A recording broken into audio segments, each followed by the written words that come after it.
Hey everybody, what's going on? This is Sean Annan with Keller Williams Realty, back here with Mark Casamassina in person. No more Zooms.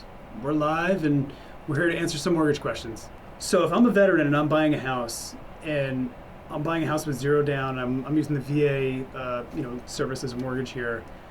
One of the things I always do, I recommend to my veterans, it's very difficult to convince a seller to take an offer that has zero money down because it's kind of zero skin in the game. So what I typically do is I'll have them put $5,000 or $10,000 up front as additional deposit.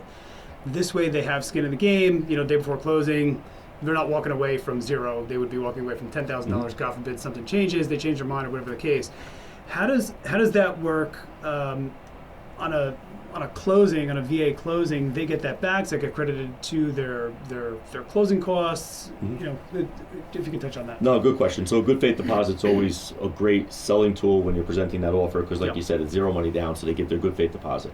So if they're going zero money down and there's no credit from the seller for closing fees, that money, if they gave $10,000, would be at that point allocated towards their closing fees the day of closing. So if their closing fees came in at $8,000 and they gave a good faith deposit of $10,000, they would actually get back to $2,000 because it's just a good faith deposit. It's their own money. It's their own money. They would use the $8,000 for closing fees, and their title company or attorney would give them back to $2,000. In the same breath, if closing fees were $12,000, they gave $10,000 already. The day of closing, they bring an additional $2,000, and they satisfy all their closing costs. Got it. So cool, good stuff. I want to thank you for your time. I want to thank everybody else for their time as well. I'm sure when we walk out of here, we're going to think of like 20 more things to talk about. So just stay tuned for some more videos. Yep. Goodbye, everyone. All right. See you guys.